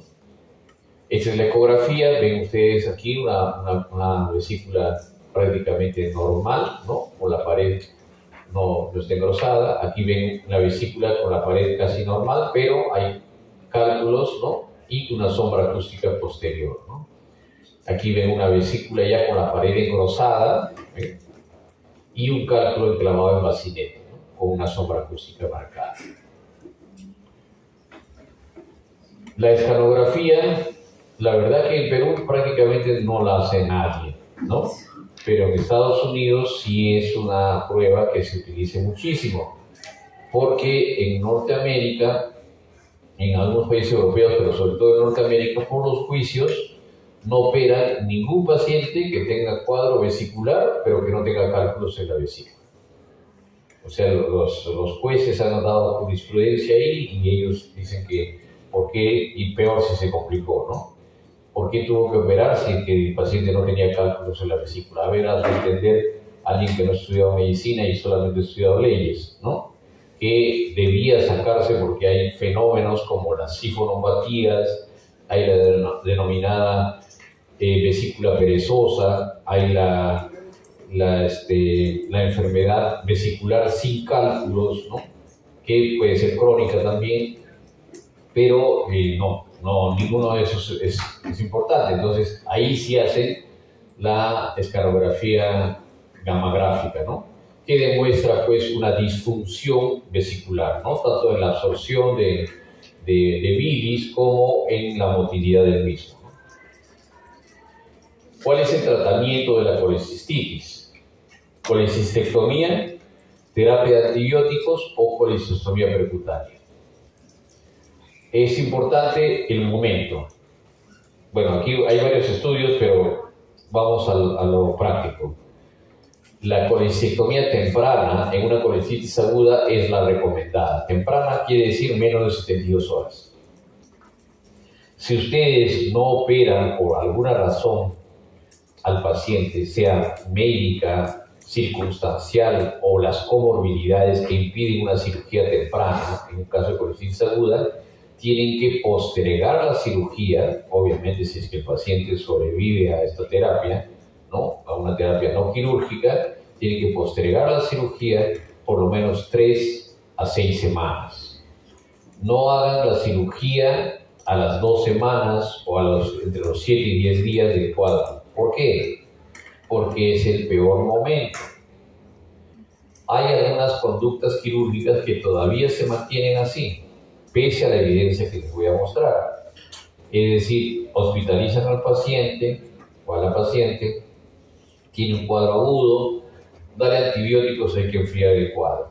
Una vez que le pase la sintomatología, que esos son generalmente en 2 o 3 días, ya vemos para operarla. Le pasa el dolor, señora, ¿cómo está? Ya estoy mejor, doctor, ya no me duele tanto, ya perfecto. Entonces le damos un poco de alimentos y le empezamos su prequirúrgico. Prequirúrgico 4 o 5 días y justo estamos en el peor momento para operar al paciente. Entre el día 7, 10 o 14. Entran a operar, sea laparoscópica abierta y encuentran un montón de adherencias, una vesícula difícil y el riesgo de lesión de vía biliar se multiplica hasta 5 a 6 veces. Por lo tanto, o lo operan temprano o no lo operan y lo operan después de 4 o 6 semanas. ¿De acuerdo? Entonces, colecitis aguda, los criterios ya les he mencionado, y temprana es 48 a 72 horas, tardía es 6 a 12 semanas, ¿no? Tampoco hay que esperar tanto porque se le puede presentar otro cuadro de colecistitis, ¿no? Aquí está, este es el estudio bastante de un montón de pacientes de PAPI, ¿no? Donde menciona pues que la estancia hospitalaria se incrementa con la abierta versus la laparoscópica y concluye que la cirugía temprana, sea abierta o laparoscópica, no aumenta el riesgo de mortalidad. Antes se decía, pues sí, es más difícil, el paciente está en su peor estado, está muy comprometido, pero no, realmente no hay impacto sobre la mortalidad. Colecitis temprana igual, ¿no? Aquí el estudio donde se concluye, ¿no? En este metaanálisis que la colecitomía laparoscópica temprana, en este caso la laparoscópica temprana, es superior a la colecitomía tardía, ¿no? Reduce la estancia hospitalaria. Pero también aquí va a haber en esta serie de 5.000, más de 5.000 pacientes, que hay una definición en cuanto al alto riesgo, ¿no? Hay algunos pacientes que tienen una condición médica aguda presente, por ejemplo, una diabetes descompensada, o un paciente hipertenso en crisis hipertensiva, o tiene un ASA 4, o está en shock séptico, o es dañoso, mayor de 65. Entonces se menciona que la colecistitis inmediata, ¿no? Es preferible pese a los factores asociados de alto riesgo, ¿no? O sea, no tenemos mayor razón de decir, no, como es ancianito, mejor lo operamos después. Entonces, la colecectomía debe realizarse tan rápido como sea posible después del inicio de síntomas. Síntomas de colecistitis aguda, no síntomas de cólico biliar. Es importantísimo que ustedes diferencien ambos, porque muchos de los pacientes vienen a emergencia con cólico biliar y ya se están muriendo. No tiene que operarle, doctor, que se tiran al suelo, que les duele un montón, están agresivos y todo eso, ¿no? Le ponen su antiespasmódico y le pasó todo, ¿no? Pero no, igual quiere operarse, no. Entonces, esos pacientes no deben ser operados en emergencia. ¿Por qué? Porque te van a llenar la emergencia de casos que no son quirúrgicos. Estamos hablando de colecistitis aguda, no de cólico biliar, ¿de acuerdo? El cólico biliar tiene tratamiento médico y se da una cirugía electiva, programada, idealmente laparoscópica. La colecistitis aguda no se trata con medicamentos ni con antibióticos, se trata con cirugía dentro de las primeras 72 horas. ¿Ya? La cirugía temprana pues reduce estancia hospitalaria y evita pues riesgos de compresión. Conclusiones finales: la colecitomía temprana es segura y aún en formas severas de enfermedad o de población anciana o comorbilidades puede realizarse con las ventajas de una menor estancia, ¿no? Y la colecitomía laparoscópica está indicada en todo tipo de colecistitis, sea leve, moderada o severa, según la clasificación que hemos visto de Tokio, ¿no? Terapia antibiótica, bueno, esto ya lo saben ustedes, ¿no? Cuándo dar antibióticos y qué antibióticos, generalmente son los mismos que están en el tracto digestivo, son anaerobios, ¿no? Y son gram negativos, ¿no? Dentro de ellos los principales son ¿cuáles? E. coli, Clostridium, no, es Bacteriosis, no, ese también es, uy, tan mal, ¿eh? Anaerobios, lo estás diciendo. Las enterobacteriáceas más frecuentes en el tracto digestivo y la vía biliar, ¿cuáles son? A ver, E. coli, ¿ya? Otro. Klebsiella, otro. Proteus, otro. Clostridium, no, Clostridium es... No, repasen, ya no. La misma clase va a tener que dar varias veces. Los antibióticos de cobertura son para las enterobacteriáceas, ¿no? Por eso se utiliza una cefalosporina de segunda o cuarta generación. Y en algunos casos, ¿no? Quinolona con metronidazol. Solamente existen pocos casos en los cuales se usa metronidazol porque ahí sí hay anaerobios. Pero es de los problemas vesiculares es mucho menos que un problema intestinal, por ejemplo, ¿no? Aquí son las recomendaciones del uso de antibióticos, ¿no? Se puede utilizar bastante ceftriaxona, ¿por qué? Porque tiene, y también clindamicina. ¿Por qué utilizamos estos antibióticos y tienen muy buena eficacia sobre la colicitis aguda? No es por su espectro. Ceftriaxona y metronidazol. Buena distribución. Por ahí. ¿Por qué? Porque se concentra y elimina por la bilis.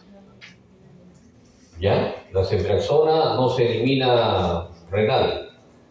El metronidazol tampoco, ¿no? Se eliminan por la bilis. Por eso es que tienen muy buena performance en el tratamiento de estas enfermedades.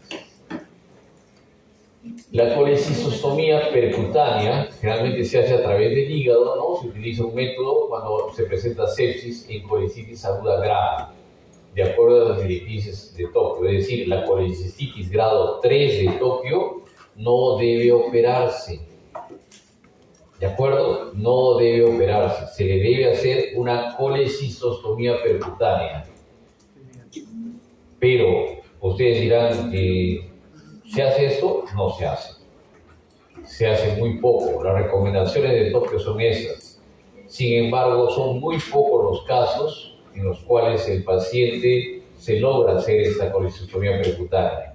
¿Por qué? Porque necesitas radiólogo intervencionista, necesitas equipos de rayos X, fluoroscopía, ecografía, tomografía, los catéteres especiales para entrar a través del hígado y un monitoreo pues, del perfil de coagulación y parámetros que nos aseguren que el procedimiento va a ir bien. Ahora, la colecistectomía percutánea, en más o menos el 50% de los casos, una vez que sale de todo el problema séptico y de disfunción, debe hacerse una colecistectomía, ¿no? O sea, de la colecistostomía, porque la colecistostomía es básicamente la ostomía, que viene del latín de boca, es básicamente drenar, ¿no?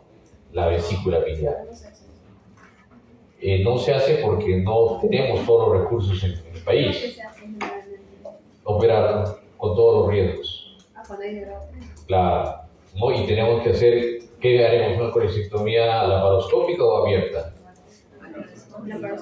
Idealmente pues, debemos hacer una laparoscópica, pero si el paciente está en shock, ya no hay que otra, tenemos que abrirlo, ¿no? Y también en algunos casos tenemos que hacer, ¿cuál es la desventaja?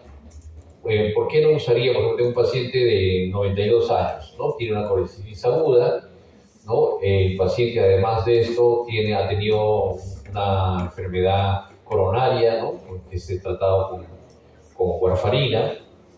Entonces, yo decido, está hemodinámicamente estable o compensado, es decir, no está en shock, ¿de acuerdo?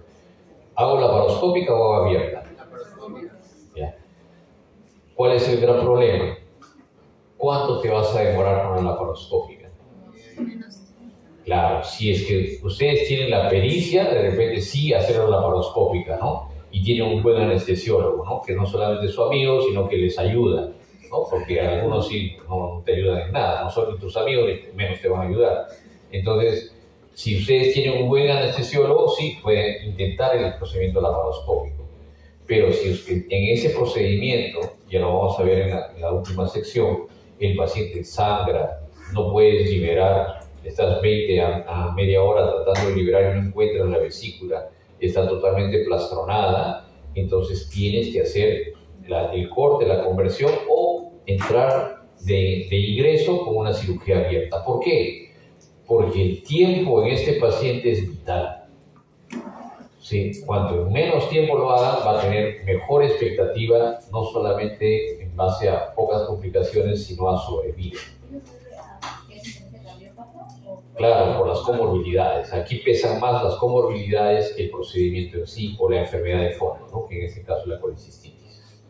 Ya no depende mucho de la complejidad, sino de la habilidad que tiene el paciente para que se complique, ¿no? Y aparte de la ¿qué otra situación aumentaría mejor una laparotomía abierta que una laparotomía? Porque tengo que adelantar la clase, bueno, pero más o menos es así. Si tú tienes un paciente que tiene dos comorbilidades descompensadas, ¿no? Con el índice de Charlson, bueno, va a tener que leer el índice de Charlson, ¿no? Ese paciente debe hacerse cirugía abierta. Si el paciente tiene alguna disfunción orgánica que no se ha resuelto, como por ejemplo trastorno de coagulación severo, necesidad de hemodiálisis por nefropatía, necesidad de soporte ventilatorio, ¿no? Por una insuficiencia respiratoria aguda, sea relacionada al cuadro, o tener enfermedades restrictivas como EPOC o EPID, entonces ese paciente no es candidato a una laparoscopía, ¿no? Contraindicaciones, y eso lo vamos a ver en la laparoscopía, del procedimiento, contraindicaciones del paciente y contraindicaciones de la enfermedad, ¿no? Son diferentes, pero si sumas cada una de ellas, entonces ahí no debes hacerlo. Y hay una cosa que sí no se presenta en las clases, pero es totalmente cierto. Hay una curva de aprendizaje y destreza por los años que uno viene operando en volumen de pacientes en un hospital. Si alguien opera 100 vesículas en un año, va a hacerlo mejor que alguien que opera 2 o 3 vesículas en un año. Si alguien opera 50 colecistitis agudas en ancianos, va a hacerlo mejor que alguien que opera 50 jóvenes y un anciano al año. Entonces, con eso les quiero decir que eso no es medible, en algunos casos sí, pero no es medible respecto a la pericia que uno logra respecto a esos casos, ¿no? O sea, yo les puedo decir, debe hacerse de tal forma, pero hay que medir, ¿no? Como decimos siempre, el torero tiene que ver qué toro viene, ¿no es cierto? Si es que ves que es un toro que no vas a poder manejar, coges tu capita, la doblas bonito y te vas detrás de la barrera. Tranquilo, no hay problema. Vendrá otro torero o habrá otro método para solucionar el problema, ¿ya? No hay que arriesgarse, no hay que ni arriesgar a los pacientes. No se aguanta, claro. ¿Quién aguanta? Uno aguantará, pero ¿y el paciente? ¿La complicación de quién es? No es nuestra, es del paciente. Entonces, eso sí hay que tener mucho cuidado en elegir el método correcto para cada paciente. La elección tiene que ser individual. Colecitis difícil. ¿Cuándo pensamos que el sacar la vesícula nos va a ser difícil? Cuando es aguda, como en mi caso, cuando tiene edad mayor, cuando es varón. Es más difícil operar un varón que una mujer. ¿Por qué? Porque es cerrado el abdomen, ¿no? No es tan sencillo llegar a la vía biliar y les es más complicado siempre los varones para este tipo de cirugía y también para el colon, por ejemplo. Cuando hay obesidad, cuando hay cirugías previas y cuando hay signos de agudeza, ¿no? Vesículas, por ejemplo, esclerotróficas. Y como lo que les decía, la experiencia del cirujano cuenta mucho para las decisiones. Ese es un sport de conversión, ¿no? Miren, varones con la resistencia abdominal presente, operaciones previas, ¿no? Signos de compromiso de la pared vesicular, edad mayor de 60 años, colicitis aguda, son pues parámetros que nos pueden decir y alertar a la posibilidad de una colicitotomía difícil. Ahora, que sea difícil no quiere decir que vamos a hacerla abierta, ¿no? A veces, y ahora les puedo decir que las generaciones de cirujanos operan mucho mejor, ¿no?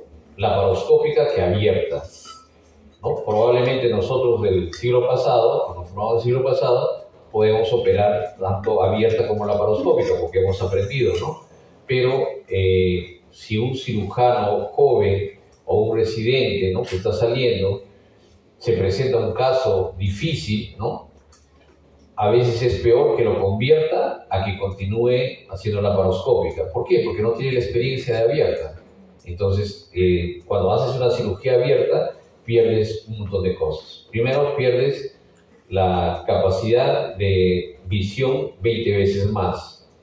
Pierdes la capacidad de control, ¿no?, de las pinzas, ¿no?, porque haces la incisión y necesitas un buen ayudante y tracción. Eso no tiene siempre, ¿no? Y finalmente, la experiencia en el abordaje de la vía biliar es totalmente diferente cuando se hace laparoscópica que cuando se hace abierta. Entonces sí, es siempre mejor operar, y en las guardias debe haber alguien que es muy habilidoso, que es joven, ¿no?, alguien de experiencia, que es medio lento, pero que les ayuda pues a tomar buenas decisiones, ¿no? Ese es el equipo ideal. Ese es un estudio que hizo el doctor Juliano Borda de Cayetano, donde mostró algunas características que te pueden llevar a colestitis difícil, ¿no? Edad, índice de masa corporal, es decir, obesos, leucocitosis y ecografía y con cambios de pared. El más importante en este estudio, también colestitis aguda, cirugía de emergencia y complicaciones. Él determinó que los cambios, por eso es importante esto, ¿no?, de la pared ecográfica, perdón, de la pared vesicular por ecografía, ese incremento de la pared es uno de los predictores más importantes de colestitis difícil. ¿Qué saben?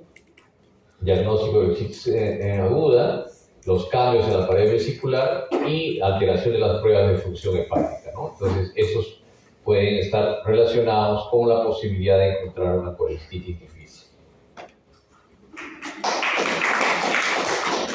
¿Más? Ya no, ¿no? Gracias. Sí. ¿Qué debemos hacer entonces si es que un paciente nos llama agudas mayores a 32 horas? ¿Terapia con antibióticos? Sí, si el paciente tiene comorbilidades, es un paciente que puede tener una colestitis difícil, mejor terapia con antibióticos, Hasta 6 semanas. enfriar el cuadro hasta las 6 semanas, 4 a 6 semanas.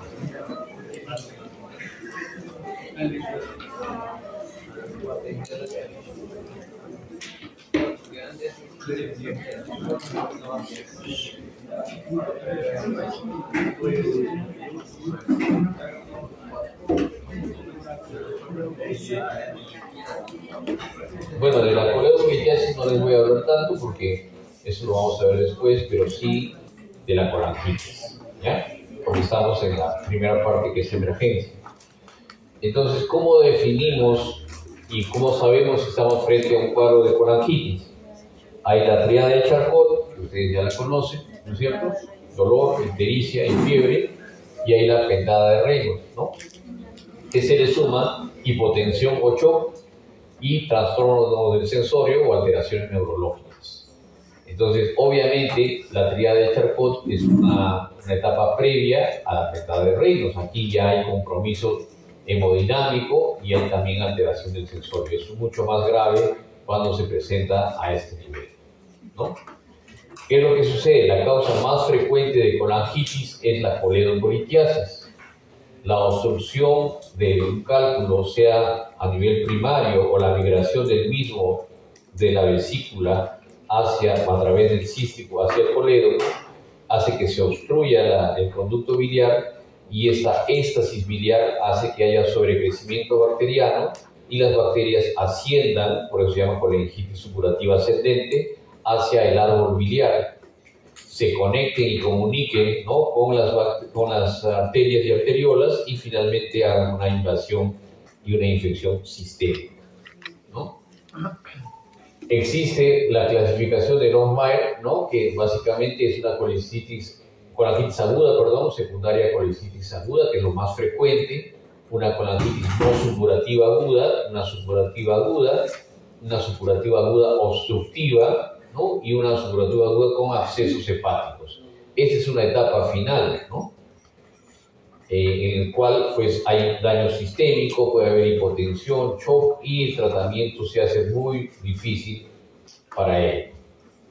Ahora, colangitis vamos a hablar poco de esto porque igual que la úlcera, ya no debiera ser una enfermedad manejada por el cirujano exclusivamente, ¿no?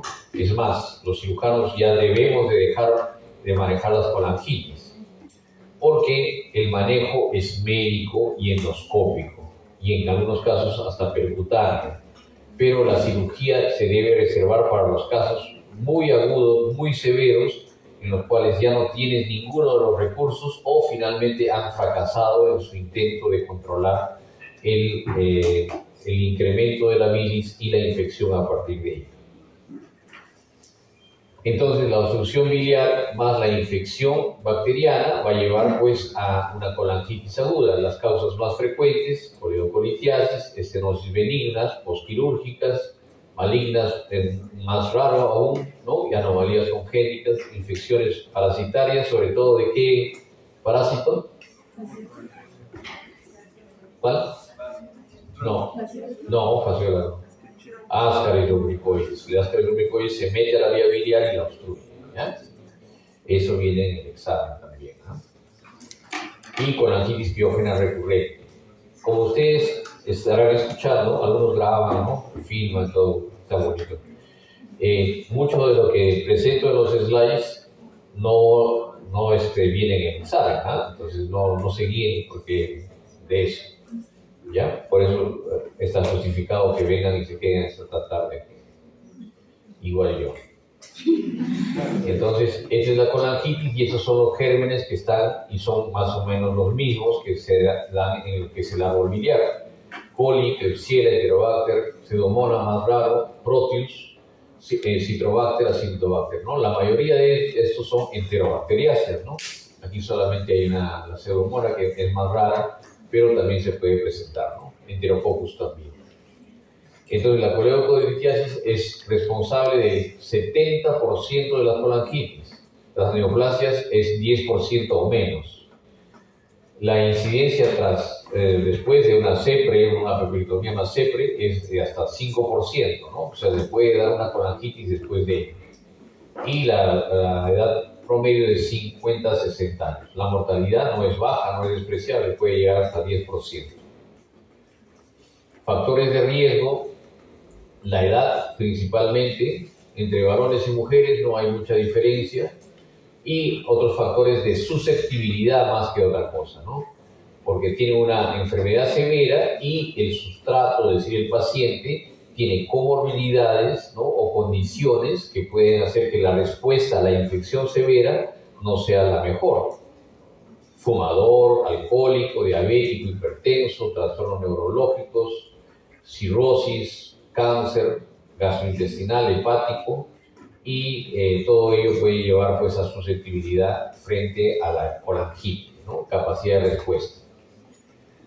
¿Qué sucede en la colangitis? Generalmente, ¿no? La colangitis y la coledocolitiasis se presenta porque un cálculo pequeño migra a través del cístico y se va a ubicar en el colédoco, generalmente en el colédoco distal y el colédoco intrapancreático, y eso va a causar una obstrucción.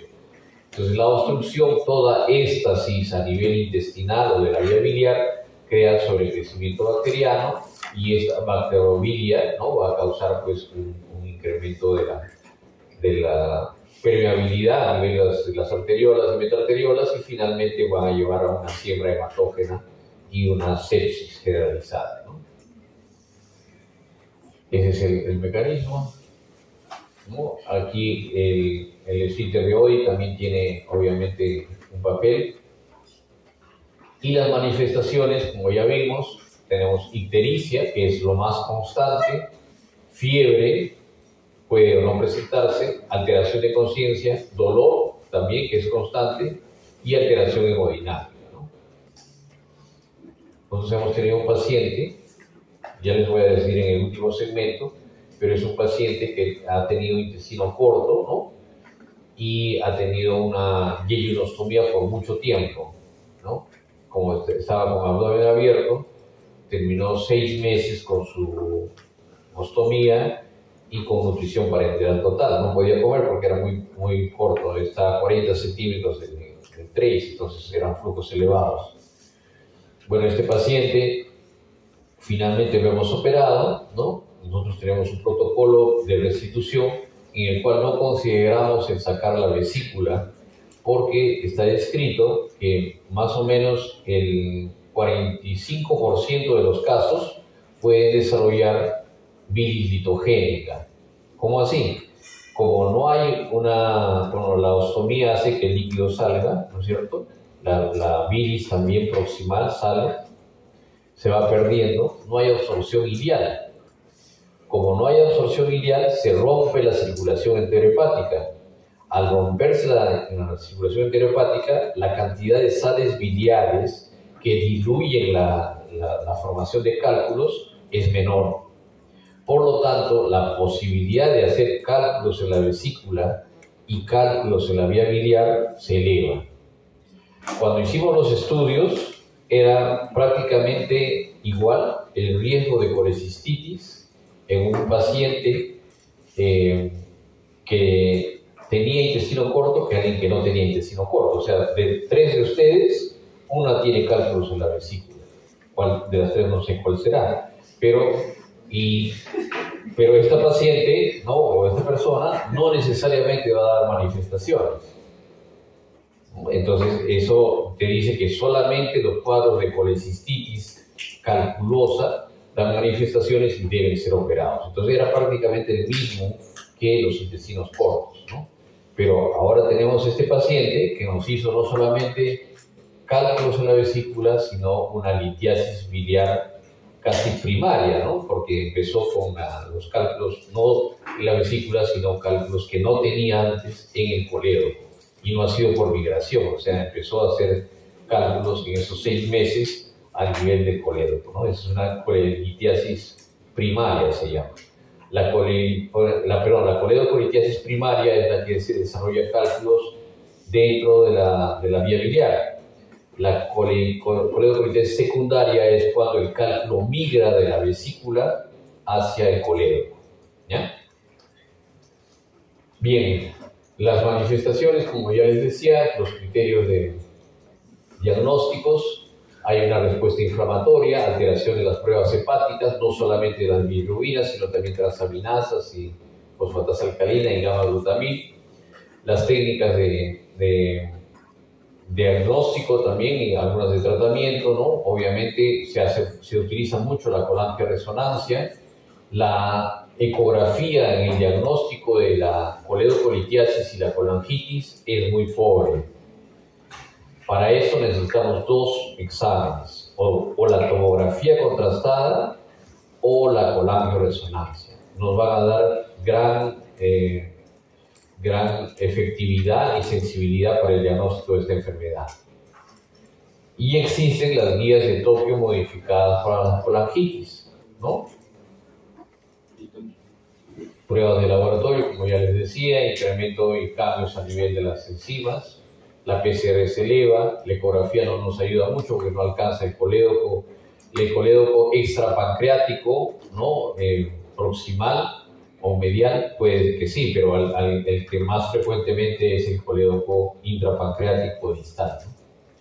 La tomografía nos ayuda, la sensibilidad es alta y la colangioresonancia pues es el método o el patrón de diagnóstico cuando uno sobre todo tiene dudas, ¿no?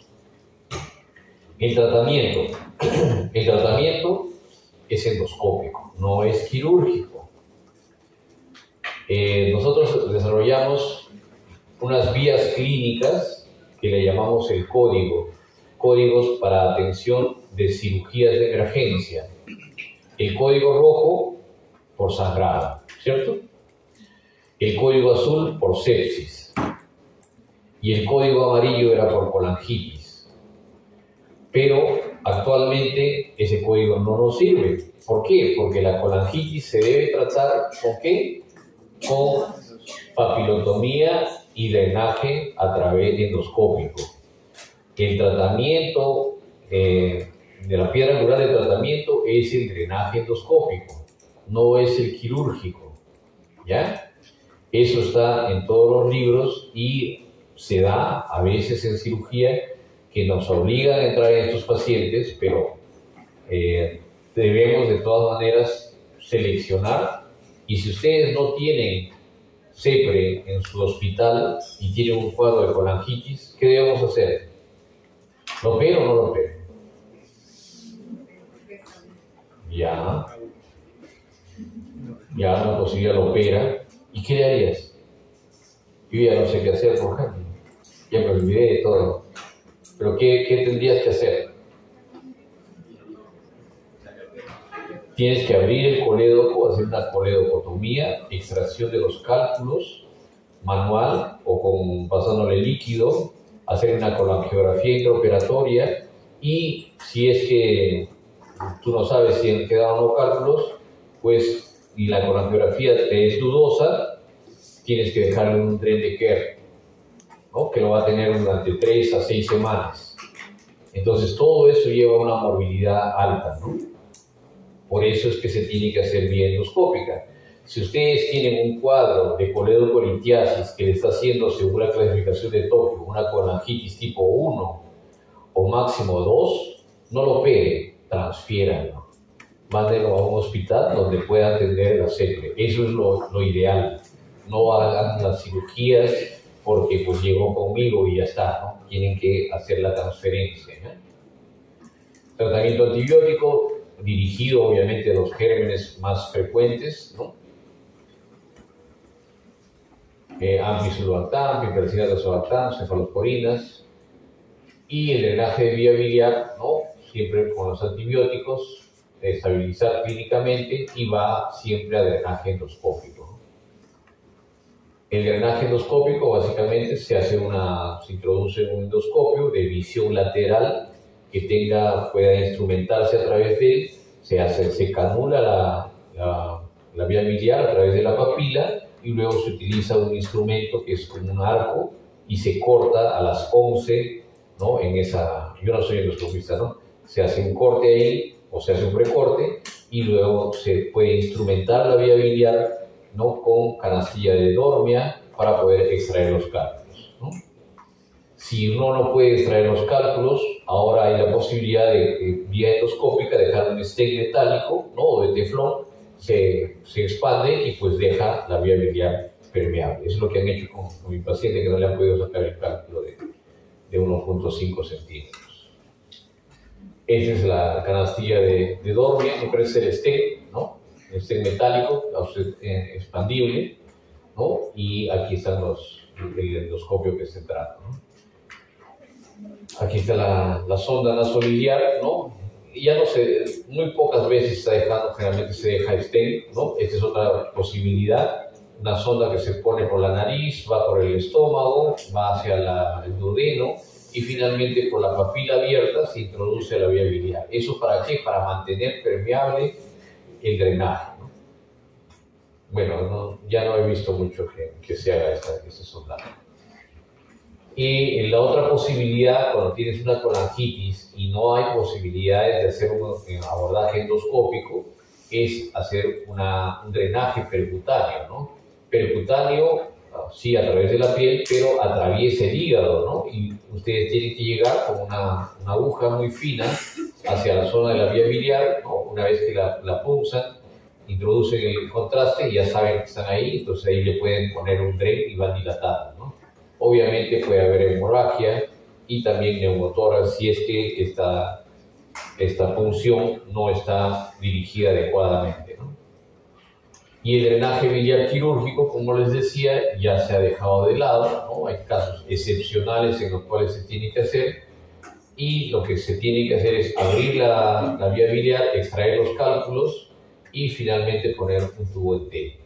Ahora, la extracción de los cálculos puede hacerse también instrumentada con lo que se llaman las pinzas de Randall, ¿no? Y con un balón tipo Fogarty o también la canastilla de Dormia, ¿no? Que hay para poder hacer la extracción. Pero lo ideal es que para comprobar no solamente hay que hacer la radiografía o la colangiografía intraoperatoria o a través del Kerr, sino lo que debería hacerse es una coledocoscopía. Hay instrumentos endoscópicos de 3 a 5 milímetros que se introducen por el cístico o por el colédoco abierto y de esa manera se explora toda la vía biliar para ver si esta está libre, ¿no? Obviamente eso generalmente lo hace el endoscopista.